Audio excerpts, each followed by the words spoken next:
Entonces, cuando hablamos de partidos políticos con miras, como tú has dicho, a las elecciones del 2026, hay que tener en cuenta que ya hay partidos políticos que están gobernando y que en realidad en el 2026 se van a lanzar por la reelección. De una vacancia por parte del Congreso, si la presidenta va a continuar en su cargo. Recordemos que una vacancia solo podría darse hasta el 28 de julio de este año, puesto que la norma dice que en el último año no hay posibilidad de generar esta vacancia. Además, ya estaríamos a partir de abril con la convocatoria al nuevo proceso de elecciones para presidente, Senado y diputados, ¿no? Y Cámara de Diputados, con lo cual ya haría más compleja esta posibilidad. Bien, hemos invitado a Rodolfo Reina, experto en gestión pública, para hablar justamente de lo bueno, lo malo y lo feo, pues, de la gestión de la presidenta Dina Boluarte. Rodolfo, buenos días. Buenos días, Jorge, y saludos a los amigos de Exitosa. Bien, gracias por atendernos. Rodolfo, ¿qué es? Vamos de atrás para de lo último a lo que sucedió primero. ¿Qué es lo más resaltante que podría decirse sobre la gestión de la presidenta Dina Boluarte ahora al cierre de 2024? Bueno, en principio creo que quizás lo más resaltante ha sido la reunión de APEC 2024, ¿no? Que de alguna manera lo puso al Perú con cara al mundo, la inauguración del puerto de Chancay y lo que significa para las relaciones comerciales del Perú. Pero creo que para evaluar la gestión de la presidenta Dina Boluarte en su conjunto, creo que hay que dividirlo en varios planos, ¿no? En el plano político, sin duda, la gestión de la presidenta Dina Boluarte ha sido catastrófico. Pero hay que tener en cuenta que ese deterioro de la gestión política del gobierno de Dina Boluarte tiene un socio, y ese socio es el Parlamento, específicamente los partidos políticos que están dando sostenibilidad política a este gobierno, partidos políticos que no solamente le dan sostenibilidad al Parlamento, sino también cohabitan en el gobierno, porque hay partidos políticos que tienen representantes de sus grupos políticos en los ministerios, en embajadas, en organismos públicos. Vale decir, cohabitan y cogobiernan. De allí que esa gestión política deficiente o desastrosa de la presidenta de la República y su gabinete también debe comprender a la gestión que hoy conduce el Parlamento. Entonces, cuando hablamos de partidos políticos con miras, como tú has dicho, a las elecciones del 2026, hay que tener en cuenta que ya hay partidos políticos que están gobernando y que en realidad en el 2026 se van a lanzar por la reelección, claro, ¿no es cierto? Y creo que una muestra de ese deterioro de la clase política en el Ejecutivo encabezado por la presidenta Dina Boluarte y en el Parlamento es sin duda las encuestas de opinión, que uno puede tener discrepancias, dudar de ellas, pero que de alguna manera reflejan una tendencia, ¿no?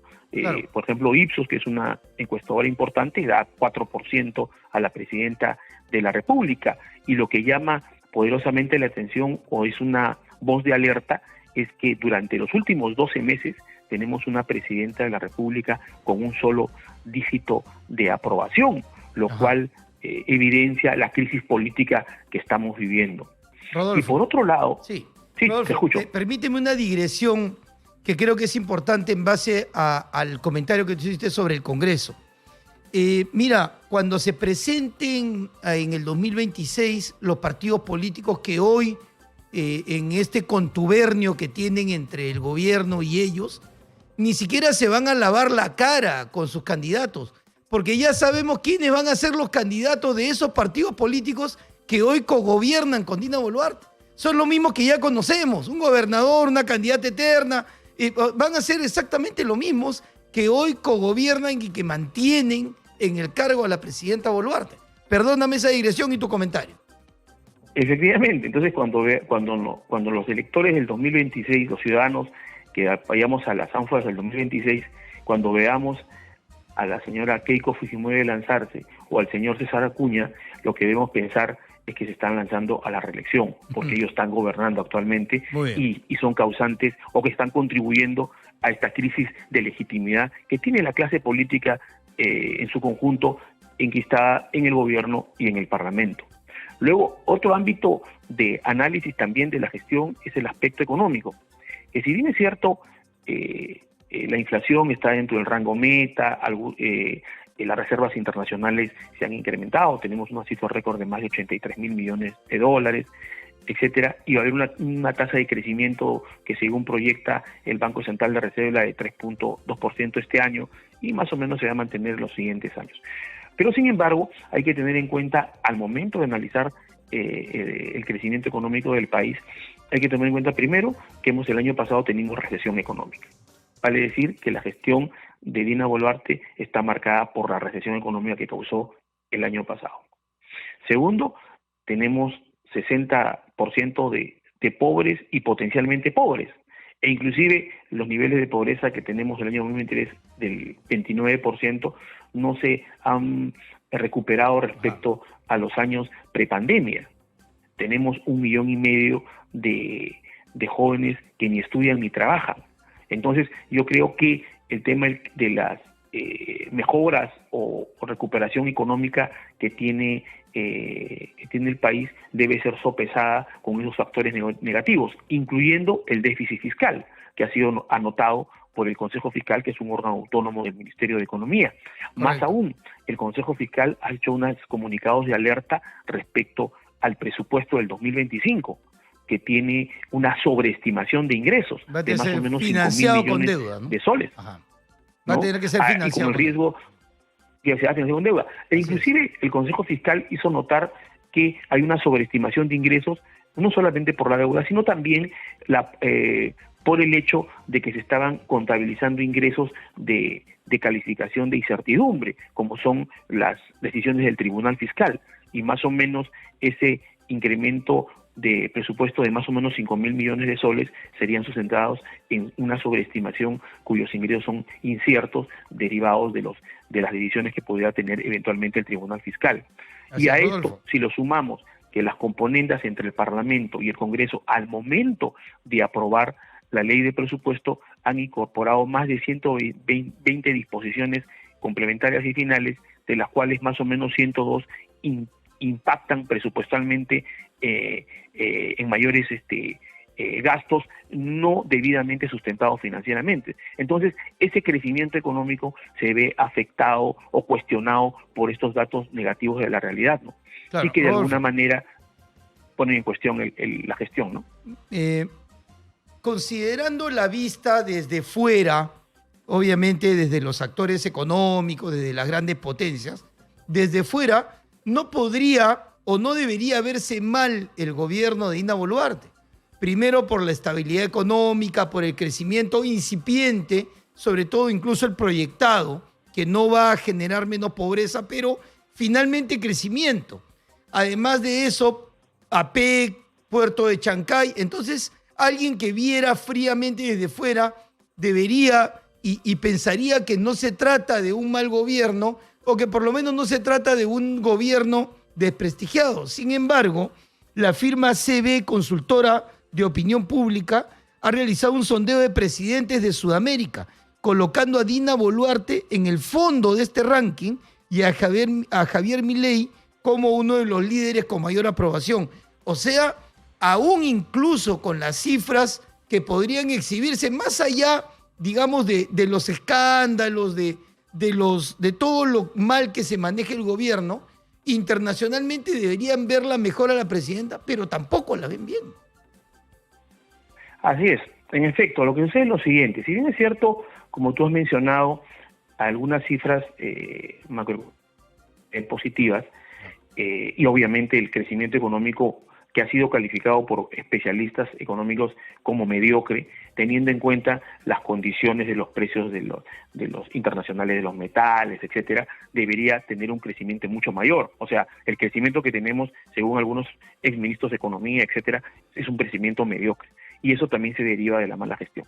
En segundo lugar, también es cierto lo que tú dices, hay una encuestadora internacional que ha dado cuenta que que la presidenta de la República es la que tiene menos aprobación en toda Sudamérica, y eso refleja también la percepción, digamos, global que tienen sobre la gestión. Pero hay que tener en cuenta lo siguiente: si bien es cierto, los inversionistas, los agentes económicos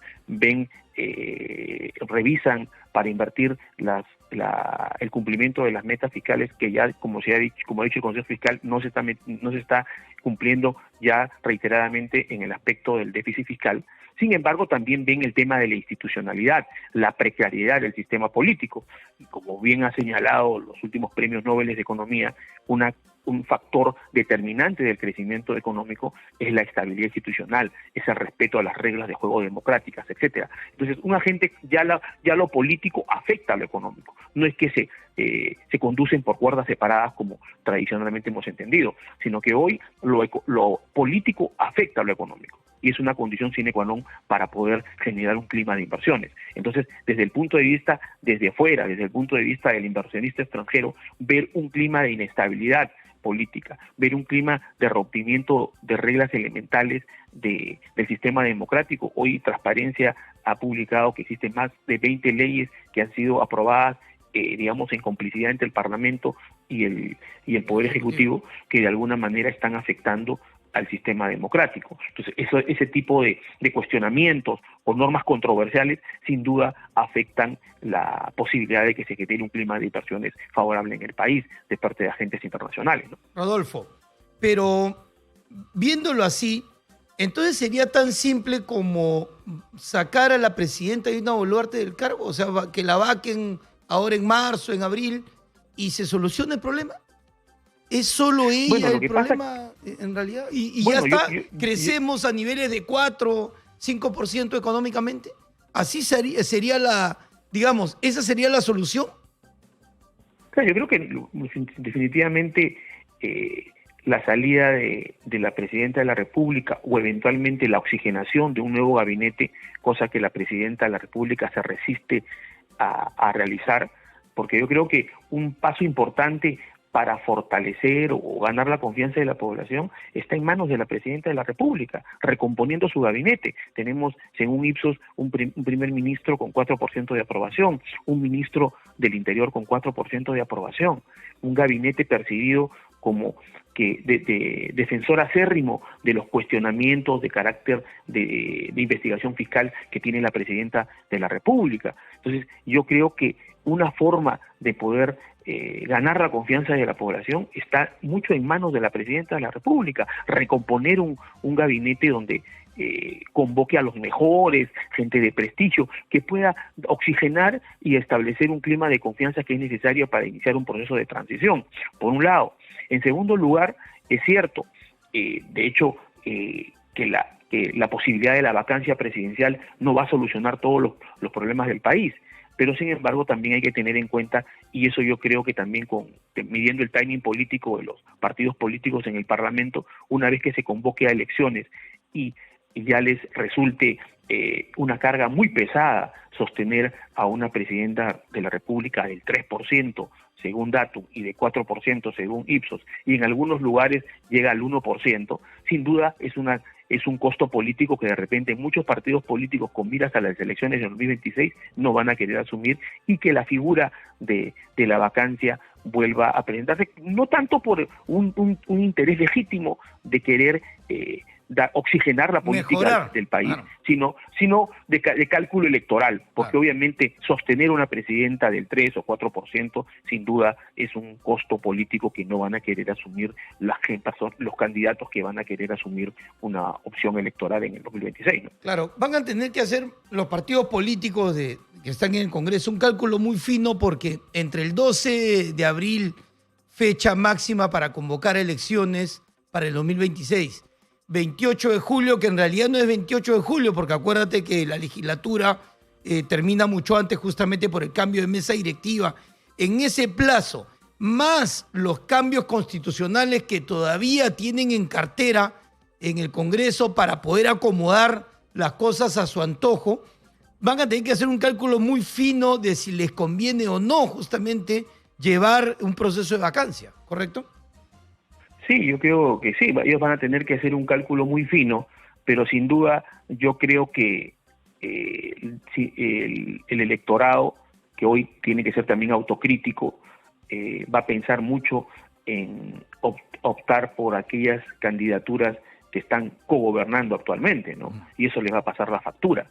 Entonces yo creo que ese cálculo van a tener que hacerlo, como dices tú, con prontitud, a efectos de presentar un mejor escenario electoral para ellos.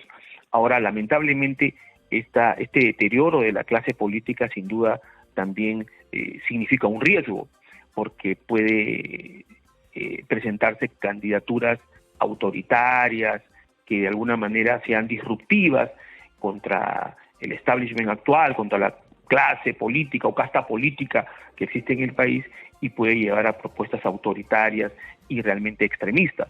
Entonces es un momento de reflexionar y, digamos, de plantear un voto sumamente meditado y que tampoco nos lleven a proposiciones extremistas. Si bien es cierto, implica una ruptura con el establishment actual, porque obviamente esta clase política, especialmente en el Parlamento y en el Poder Ejecutivo, ha demostrado pues que actúa para su beneficio, ¿no? Así es. Tenemos una presidenta de la República preocupada supuestamente en aspectos estéticos antes que entre las políticas públicas. Tenemos un ministro del Interior que, según Ipsos en la última encuesta, el 80% lo percibe como defensor de la presidenta de la República antes que un líder que lucha contra la inseguridad ciudadana, ¿no? Así es. Rodolfo, te agradezco mucho tu presencia en el programa y naturalmente te invitamos para una nueva oportunidad. Que pases un feliz año nuevo. Muchas gracias. Jorge, y saludos a todos los amigos de Exitosa y que pasen un feliz año nuevo.